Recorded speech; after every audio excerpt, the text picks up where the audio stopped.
se croirait là dans l'espace. Comment se plaire dans un monde qui ne cesse là de nous blâmer, mais si injustement. Voilà là 2 décennies. Et par un jeu qui relève d'un tel quiproquo mais international, qui voudrait là nous maintenir dans un statut qui relève d'un statu quo, véritable statut de citoyen de seconde zone. Pas du tout du fait de notre peau, je suppose, mais plus des richesses sur lesquelles nous sommes assis. Donc, quiproquo qui tient plus à un état de besoin qui engendre là une mafia d'ordre international dont nous sommes les victimes. État de besoin qui ne saurait la satisfaire pour maintenir leur train de vie et leur rang sur le plan international. Voilà qu'ils ne trouvent pas mieux pour piller à volonté que de déstabiliser toute une sous-région pour tirer profit mais à vil prix. Des richesses dont ils ont besoin. Tout le monde a besoin du Congo. Du fait de ces richesses, mais personne ne veut là des Congolais. Quelle ironie du sort. Tel est notre drame. Nous sommes la proie de ces prédateurs qui voient d'un mauvais œil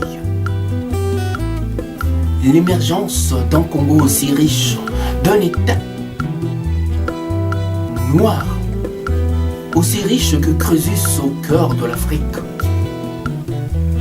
Alors, quoi de mieux que d'en faire un comptoir à l'image d'un puits où chacun viendrait se servir à volonté, sans eu égard pour leur propriétaire. Par ce jeu de marche-crève, ce jeu de dupes, voilà qu'on a mis en vadrouille tout un peuple. Oui, le peuple congolais est devenu un peuple en vadrouille. Et comme si cela ne suffisait pas, qu'il cherche maintenant partout, mais les subterfuges, à imploser cet État-nation au cœur de l'Afrique centrale, qui a toujours été l'objet de plus d'un enjeu géostratégique dont le peuple congolais a toujours été le parent pauvre, oublié. Voilà comment il compte se repartir le gâteau. Ce qui vient simplement expliquer ce silence complice sur le plan international, donc qui relève d'une amnésie mais collective, savamment orchestrée. Sur ce génocide à ciel ouvert en République démocratique du Congo, qui est loin bien sûr d'être une démocratie, loin mais d'être un emmerdeur, ne rien dire sur ce qui se passe, c'est se faire complice d'une cause qui nous tue, mais de l'intérieur. Donc, contribuer largement à ce blackout génocidaire qui se répand, mais comme une traînée de poudre. Virus amnésion qui affecte plus d'un, et même les institutions de la République congolaise. Institutions dont le vaccin fait l'objet d'un chantage permanent qui commence là, mais à tourner au vinaigre entre les belligérants, entre le roi et ses valets de cour. Et encore, faut-il savoir et déterminer qui est le véritable roi du Congo. d'un spectacle, grandeur nature, de quoi être confus et retourner Confucius dans sa tombe. N'a-t-il point dit que celui qui aime apprendre est bien plus près du savoir?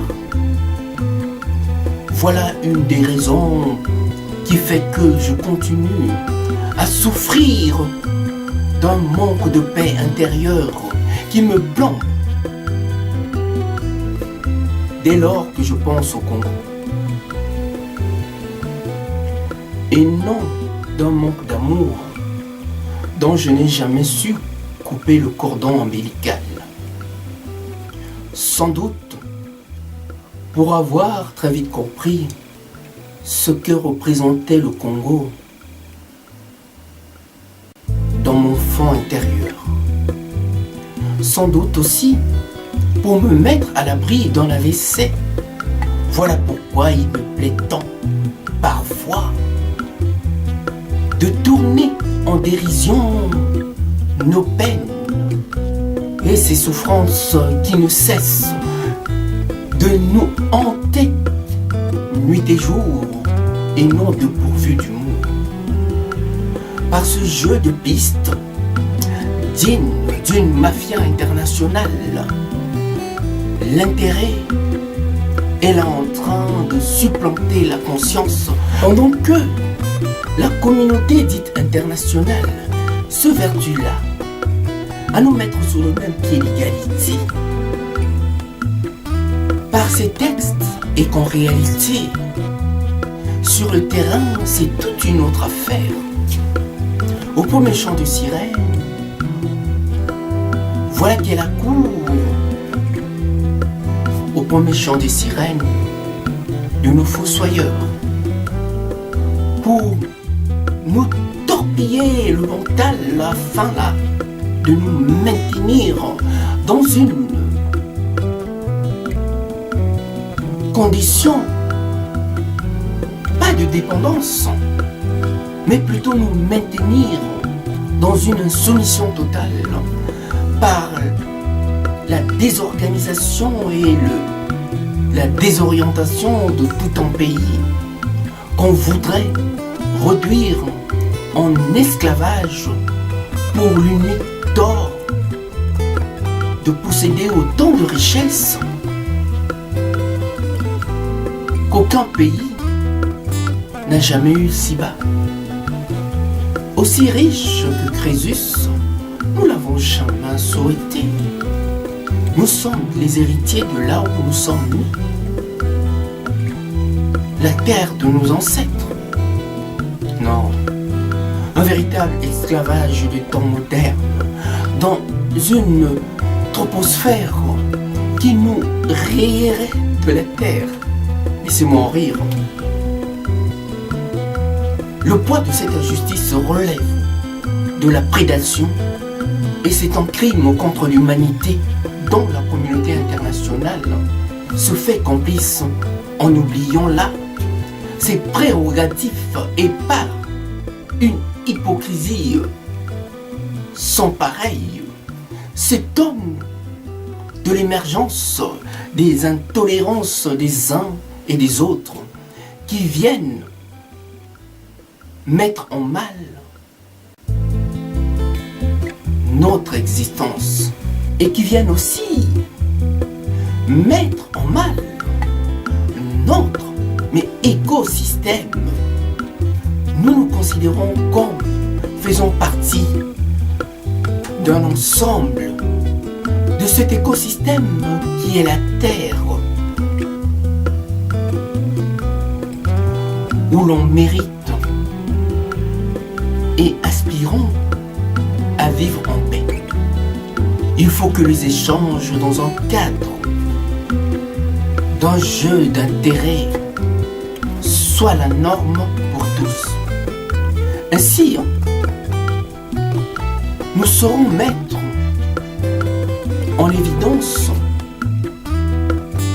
et avant tout les vraies valeurs qui appeuseraient tant de tensions et en ce bas monde au lieu de tout le temps être sur ses gardes, dans une culture de peur où l'on voit le mal partout. De ce que je suis par ce que je représente, je dirais, nous sommes Congolais avant tout et fiers de l'être. Et aussi de dénoncer là ce qui ne va pas dans le mécanisme géostratégique et dans le système actuel qui nous pénalise et fait de nous des victimes innocentes. La confiance qui tient aux institutions et les institutions émanent du bon ou du mauvais sens des hommes. Ne soyons pas ce que l'on ne voudrait pas que nous puissions être. Soyons esclaves du bonheur. Dans un partage si bien conjugué, aucun homme ne souhaite vivre dans un stress permanent. Et c'est à nous tous, de tout faire pour inverser là la vapeur et apaiser sans doute l'état d'un monde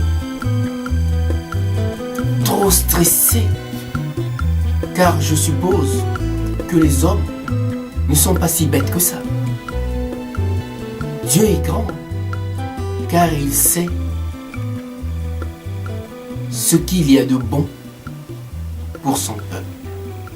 À bon entendeur, salut.